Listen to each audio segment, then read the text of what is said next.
अस्सलाम वालेकुम, welcome back to my channel.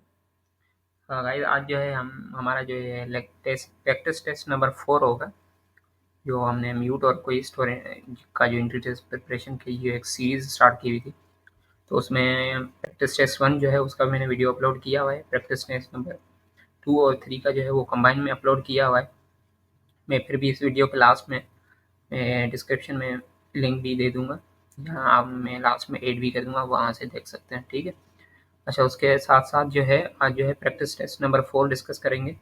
और अगर किसी को ऑनलाइन पढ़ना हो तो ये मेरा नंबर है, ठीक है? आप मुझसे राब्ता कर सकते हैं व्हाट्सएप के थ्रू, ठीक है? तो चलते हैं प्रैक्टिस टेस्ट नंबर 4 पे। ये 2, 3 मैंने ऑलरेडी डिस्कस किए हैं, इसमें वीडियो मैंने बनाई है। अच्छा, ये प्रैक्टिस टेस्ट नंबर 3 भी मैंने किया है। अच्छा, चलते हैं आज जो है प्रैक्टिस टेस्ट नंबर 4। उसका फर्स्ट क्वेश्चन है, dimensions of kinetic energy is same as that of. अच्छा, जो काइनेटिक एनर्जी का डायमेंशन है वो सेम किसी और का भी, इनमें से 4 ऑप्शन दिया हुआ है, इनमें से बता रहे हैं किसका सेम ही होगा। तो एक चीज़ ये याद रखें कि हर किसी का जो है एंट्री टेस्ट में इतना टाइम नहीं होता, ठीक है? तो आप लोग को जो है वो हर किसी का जो है ना अलग से डायमेंशन प्रूव करके फिर टिक करना होता है, तो 1 मिनट में इतना हो नहीं सकता। तो आप सिंपल ये करें कि जिसका भी यूनिट सेम होता है, उसका डायमेंशन भी सेम ही होगा। जैसे काइनेटिक एनर्जी है, उसका यूनिट क्या है? जॉल है। तो एक्सेलरेशन का मीटर पर सेकंड है, ये नहीं होगा, गलत हो गया। वेलोसिटी मीटर पर सेकंड है, नहीं होगा। वर्क है, उसका यूनिट जॉल है, और फोर्स जो है उसका यूनिट न्यूटन है। तो ऑप्शन हमारा क्या होगा? सी। इसका डायमेंशन भी सेम ही होगा जो काइनेटिक एनर्जी का dimension. How many significant figures are there in 5.00 into 10⁻³ अच्छा, ये बोल रहा है कि इनमें सिग्निफिकेंट फिगर कितने हैं। तो जो राउंड ऑफ अगर जो फार्मूला नंबर्स होते हैं, जैसे 10⁻³ है, उसको तो आप छोड़ दें। बाकी जो है आपके पास ये 1, 2, 3, इनमें सिग्निफिकेंट फिगर जो है कितने हैं? 3 होते हैं। नॉन ज़ीरो जो है वो पॉइंट के बाद जो ज़ीरोज़ अगर उसका आते हैं, तो याद रखें ये भी एक रूल है सिग्निफिकेंट फिगर्स का, वो भी आपका काउंट होंगे किसमें, जो है वो आपका सिग्निफिकेंट फिगर्स में वो काउंट होंगे, ठीक है? ये मैंने लिखा हुआ है रूल्स 4 जो है। एक तो ये है कि non zero digits are always significant, ठीक है? एक तो ये है, ठीक है? मतलब जैसे नॉन ज़ीरो कौन से हो गए, जैसे 1, 2, 3, 4, 5, 6, 7, 8 जो भी नंबर हो, वो सारे नॉन ज़ीरो उसको बोलते हैं। Zeros between non zero digits are significant, ठीक है? अगर नॉन नॉन ज़ीरो जो है, सॉरी ज़ीरो जो है वो नॉन ज़ीरो के बीच में आ जाए, जैसे फॉर एग्ज़ाम्पल 502। अब जैसे 502 है, तो 5 और 2 के बीच में क्या है? ज़ीरो है, तो यहाँ पे ज़ीरो सिग्निफिकेंट फिगर है, ठीक है? जैसे trailing zero is number containing decimal point are significant. अच्छा, ये इसका ये थर्ड पॉइंट जो है वो इससे रिलेट कर रहा है, ठीक है? डेसिमल पॉइंट में कोई भी ज़ीरोज़ हैं, तो वो आपका क्या है? सिग्निफिकेंट फिगर्स होंगे, ये सही है। उसके अलावा leading zeros are not significant. जैसे लीडिंग से क्या मकसद है? जैसे 0, डबल ज़ीरो, 0.00, फिर 502 ऐसे लिखते हैं, तो वहाँ पे जो है वो लीडिंग ज़ीरो जो है वो कभी भी सिग्निफिकेंट फिगर्स नहीं होंगे। लीडिंग मतलब जो स्टार्टिंग में आ रहा है, ठीक है? तो ये 3-4 पॉइंट्स हैं, आप याद रखिएगा। और भी है, मतलब यहाँ पे तो मैंने 3-4 ही डिस्कस की है। उसके अलावा zero error is example of, zero error जो है किसका एग्जांपल है? Personal error, systemic error, random error, all of these. तो याद रखिएगा ज़ीरो एरर जो है वो सिस्टमिक एरर का जो है वो सिंबल वो एग्जांपल है। ये मैंने लिखा हुआ है, zero error is a systemic error that occurs when a measuring instrument registers a reading when it should be a reading zero. Zero से रीडिंग होती है स्टार्टिंग, जब भी हम जो है वो सिस्टमिक एरर जो है वो स्टार्ट करते हैं। For example a caliper that does not close to the exactly 0.0, ठीक है? सिस्टमेटिक एरर जो है वो consistent errors that affect all the measurements in the same way, they are often caused by faulty equipment और poor calibration, ठीक है? अच्छा, ये बोल रहा है पुअर कैलिब्रेशन जो है वो एग्जांपल किसका है? ये देखो मैंने ऑलरेडी इसमें सिस्टमिक एरर में जो है वो डेफिनेशन में बता दिए, ठीक है? ये आपका जो है वो सिस्टमेटिक एरर का जो है वो एग्जांपल है, तो ये भी मैंने बताया हुआ है। पुअर कैलिब्रेशन क्या है? पुअर कैलिब्रेशन एक किस्म का जो है वो मेजरिंग डिवाइस है, is not a properly adjust और set to provide accurate reading, कभी भी नहीं देता, ठीक है? तो सेम है, जैसे सिस्टम में एरर जो है वो कभी भी एक्यूरेट आपको जो है वो एरर नहीं बताता, ठीक है? रीडिंग कभी भी नहीं बताता सिस्टमिक एरर। तो पुअर कैलिब्रेशन और उसके अलावा जो ज़ीरो एरर, ये दोनों एग्जांपल किसके हैं? सिस्टमिक एरर से। तो आप याद रखिएगा, ये आ सकते हैं। अच्छा, ये एक और एग्जांपल है, ये अंडर रूट है, ठीक है ना? Under root force multiply L length upon में एम, ठीक है। तो यहाँ पे एम जो है वो मेस है और एल जो है आपका क्या है, लेंथ है, और एफ जो है फोर्स एम मेस है, ठीक है। एम यहाँ पे मीटर नहीं है, मेस है। तो ये बोल रहा है कि आप जो है इसका डायमेंशन किससे रिलेट करता है, ये थोड़ा सा टिपिकल है। तो ये मैंने एक्सप्लेनेशन दिया हुआ है। जैसे फोर्स है उसका डायमेंशन क्या है, एम एल पर टी स्क्वायर, ठीक है। लेंथ जो है उसका डायमेंशन क्या है, एल है। मेस है उसका डायमेंशन एम है। तो आप क्या करें, फोर्स मल्टीप्लाई एल अपान में एम है। तो फोर्स का जो डायमेंशन है एम एल पर टी स्क्वायर मल्टीप्लाई एल जो है लेंथ उसका एल है, मेस कैपिटल एम, ठीक है। एम एम कैंसिल हो गया, आपके पास एल और एल क्या हो गया, एल स्क्वायर और टी माइनस टू, ठीक है। आप क्या करें, उसके इसके ऊपर अंडर रूट था, ठीक है। तो अब मैं क्या करूँगा, इसके ऊपर जो है मैं अंडर रूट लगा दूँगा। ये देखो L square T minus under root, ठीक है। अब क्या करूँगा, ये अंडर रूट जो है वो कैंसिल हो जाएगा एल स्क्वायर और एल स्क्वायर से, ठीक है। अब आपके पास कितना बचा पीछे, एल टी माइनस वन। तो आपका जो है वो एल पर टी जो है इसका डायमेंशन जो है वो इसका डायमेंशन एल पर टी होगा। अब नीचे में से ये बताओ चार ऑप्शन में से एल पर टी किसका है, तो एक्सेलरेशन का एल पर टी स्क्वायर होगा, ठीक है, ये कैंसिल। मोमेंटम है इसका अलग है। तो आपके पास वेलोसिटी का जो है वो डायमेंशन सेम होता है, ठीक है। क्वेश्चन नंबर 81 है, फिर भी ये समझ नहीं आ रहा तो फिर बता दिएगा कमेंट में, मैं अलग से वीडियो बना दूंगा इसमें। ये एक क्वेश्चन जो है थोड़ा सा इंपॉर्टेंट है। The unit of energy is dash and its unit symbol is, अच्छा ये बोल रहा है कि यूनिट एनर्जी का क्या होगा, जूल होगा, ठीक है। तो और इसका जो है सिंबल क्या होता है, तो आपका ऑप्शन जो होगा वो बी होगा। The dimension of light year का डायमेंशन क्या होगा, पहली बात तो लाइट ईयर यूनिट है डिस्टेंस का, जो यूनिट डिस्टेंस का होगा वो लाइट ईयर का भी यूनिट होगा। तो लाइट ईयर या डिस्टेंस यूनिट जो है वो क्या है, डिस्टेंस का मीटर है, तो लाइट ईयर का भी यूनिट मीटर होगा। और इसका डायमेंशन क्या होगा, मीटर का डायमेंशन एल होता है।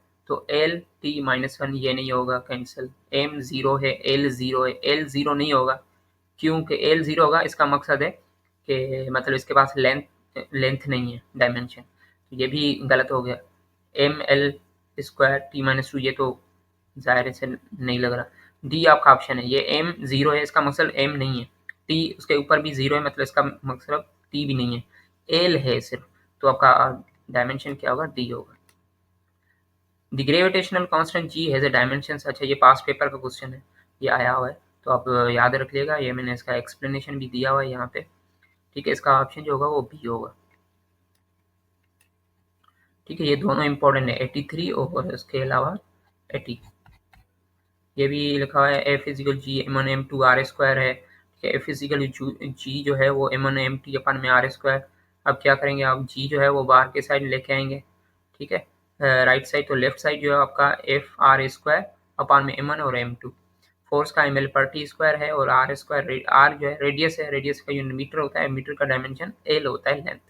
तो एल है और ऊपर स्क्वायर, एम में से तो इसका एम अलग से और दूसरा एम टू में से दूसरा भी एम, तो एम एम क्या हो गया, एम स्क्वायर। तो एम एक ऊपर है, दूसरा एम स्क्वायर, नीचे कैंसिल हो गया, आपके पास सिर्फ नीचे एम बचा। अब नीचे एम है तो प्लस का है, ऊपर लेके जाएंगे तो माइनस का एम हो जाएगा। और इसके अलावा एल एल स्क्वायर, ठीक है, एल क्यूब सो ही हो गया, और इसके अलावा टी माइनस टू। तो ये इसका ऑप्शन मैंने बता दिया, बी होगा। Which of the following has the same dimension as the momentum, अच्छा ये बोल रहा है कि वो बताओ इनमें से चार ऑप्शन जिसका डायमेंशन मोमेंटम का भी सेम है। तो यूनिट याद रखिएगा, इम्पल्स का भी सेम यूनिट है तो मोमेंटम का भी। उसके अलावा ऐसा यूनिट लाइट ईयर का ऐसा यूनिट मैंने ऑलरेडी डिस्कस किया हुआ मीटर है, ठीक है। ये भी क्वेश्चन पास्ट का ही है, light year. This study of physics deals with, अच्छा ये ऊपर प्रैक्टिस टेस्ट में मैंने डिस्कस किया, ये ऑल ऑफ दी ऑप्शन हो गए, all of the above. 87 is the science of physics based upon the hypothesis, experiments and measurement, only definition fundamental quantities। तो ये आपका फंडामेंटल क्वांटिटीज है। फंडामेंटल क्वांटिटीज में आपकी हर चीज़ आ जाएगी, हाइपोथेसिस भी, एक्सपेरिमेंट्स, मेजरमेंट, ओनली डेफिनेशन, ये सब चीज़ें इसमें आ जाएगी फंडामेंटल में। The branch of physics way mechanics, ये भी ऑलरेडी डिस्कस किया हुआ, ये डी ब्रोगली है। उसके अलावा the branch of physics deal with the nuclear particles, जैसे such as neutron, proton, nuclear structure. तो आप इसका जो है वो क्या होगा, न्यूक्लियर फिजिक्स होगा, ऑप्शन डी। क्वेश्चन नंबर 90 है, the branch of physics which deal with the property of gravitational field, electromagnetic field, nuclear field, is called the field theory. The idea that light is electromagnetic waves was introduced by, ये बोल रहा है कि light जो है electromagnetic waves है, तो ये किसने बताया हुआ था? ये मैक्स प्लैंक ने। उसके अलावा laws of physics expressed in terms of, अच्छा लॉज ऑफ फिजिक्स जो है वो किस टर्म में एक्सप्रेस करते हैं? बेस क्वांटिटी, ड्राई क्वांटिटीज में, दोनों में। उसके अलावा स्टडी ऑफ नेचर, अच्छा लॉज जैसे हुक्स लॉ है, तो आप हुक्स लॉ को कैसे लिखते हैं? F is equal to minus K X. ठीक है, तो ये क्या हो गया? फार्मूला हो गया ना। अब यहाँ से फोर्स कैसे आ गया भाई? डिराइव्ड यूनिट ही है, मेस और एक्सेलरेशन से। और एक्स जो है वो क्या है? बेस क्वांटिटी है। एक्स जो है वो डिस्प्लेसमेंट है। ठीक है, तो इसी तरह the study of nature is classified into, अच्छा ये बोल रहा है कि स्टडी ऑफ नेचर कितने ब्रांचेज में कन्वर्ट किया हुआ है? तो वो दो में। उसके अलावा 94 है engineering physics, astrophysics, biophysics and geophysics are the branches of chemistry, branches of physics, applied physics, none of these. तो आपका ऑप्शन जो होगा वो बी होगा, ब्रांचेज ऑफ फिजिक्स। ठीक है। उसके अलावा 95 है dash is the area of physics, chemical physics होगा, एस्ट्रोफिजिक्स, मैकेनिक्स। मैकेनिक्स जो है वो फिजिक्स की ब्रांच है, एस्ट्रोफिजिक्स भी आ सकता है। The study of physics involves investigation such things are, अच्छा ये बोल रहा है कि स्टडी ऑफ फिजिक्स जो है वो इन्वॉल्व होता है और इन्वेस्टिगेटिंग, इन्वेस्टिगेटिंग मतलब जांच वगैरह करना। ठीक है, तो स्पेस और time, laws of motion, interaction between different particles, तो सारी सब हम जो है ना इनकी स्टडी करते हैं किसमें? फिजिक्स में। तो आपका ऑप्शन होगा वो डी, ऑल ऑफ दी। अब ये मेरे ख्याल से ये भी डिस्कस किया हुआ है मैंने। 97 है physicists started believing that everything about physics has been discovered by the end of, अच्छा ये फिजिस्ट है जो बिलीव करते थे कि हर चीज़ जो है वो अबाउट फिजिक्स जो है वो डिस्कवर की हुई है by the end of 19th century. The overlapping of physics and other fields give birth to the areas of, अच्छा ये बोल रहा है कि मतलब फिजिक्स की ओवरलैप और उसके अलावा दूसरे फील्ड जो है साथ में मिलके एक न्यू जो है वो एरियाज को जन्म देती हैं, तो उसको आप हम क्या बोलते हैं? एरियाज ऑफ फिजिक्स बोलेंगे या एरियाज ऑफ साइंस बोलेंगे या inter disciplinary areas of physics बोलेंगे या डी ऑल ऑफ दी? तो आपका ऑप्शन होगा सी, इंटर डिसिप्लिनरी का मतलब ही यही है कि ओवरलैपिंग हो दो तीन फील्ड्स की या खुद उसकी फील्ड जो फिजिक्स है। ठीक है, तो फिर उनको हम बोलते हैं inter disciplinary. The branch of physics which deal with the study of production, propagation and properties of sound waves, यहाँ पे ये फोकस करेंगे। Production, propagation, properties of sound waves. जब साउंड की बात आ जाए तो डायरेक्ट अकोस्टिक्स जो है वो आपका ऑप्शन डी होगा। ठीक है, और उसके अलावा अगर लाइट यहाँ पे आ जाए, production, propagation, properties of light waves, तो फिर ऑप्शन आपका बी होगा, ऑप्टिक्स, क्योंकि लाइट वेव्स उसमें डिस्कस होती है। और इसके अलावा हीट एंड थर्मोडायनेमिक्स जिसमें टेम्परेचर की बात हो रही है। ठीक है, और मैकेनिक्स तो आपको पता है, mechanical energy. Question number last है 100। द ब्रांच ऑफ फिजिक्स जो deal with the velocities approaching to the velocities of light is called the, अच्छा तो ये होगा, ये मैं थोड़ा सा कंसेप्ट से बता रहा हूँ, और भी कंसेप्ट से बताए मैं। ठीक है, थोड़ा सा कंसेप्ट से याद रखेंगे तो मेरे ख्याल से क्वेश्चन भूलेगा नहीं आपसे। अब एक चीज़ याद रखें, जैसे हमने ऑप्टिक्स वाले चैप्टर में पढ़ा हुआ है, साउंड वेव्स वाले चैप्टर में डॉपलर इफेक्ट। अब डॉपलर इफेक्ट में क्या है कि जब हम मिसाल देते हैं कि एक एम्बुलेंस है जो हमारी साइड में पास आ रही है, ठीक है, और उसके अलावा हम ऑब्जर्वर हैं और वो एम्बुलेंस जो है वो सोर्स है, वो हमारे करीब आएगी तो फ्रीक्वेंसी ज़्यादा, अगर हमसे वो दूर चली जाएगी तो फ्रीक्वेंसी कम होती जाएगी। अब ये दोनों देखो, ऑब्जर्वर और सोर्स के बीच में एक रिलेटिविटी है, ठीक है ना, रेलेवेंस है। तो हम इस चीज़ को बोलते हैं कि देखो, एक ऐसी ब्रांच फिजिक्स की जो डील कर रही है वेलोसिटीज़। अब तो वो वेलोसिटीज़ हैं approaching the velocity of light. ठीक है, तो हम इसको बोलते हैं क्या? Relativistic mechanics. ठीक है, तो ये चीज़।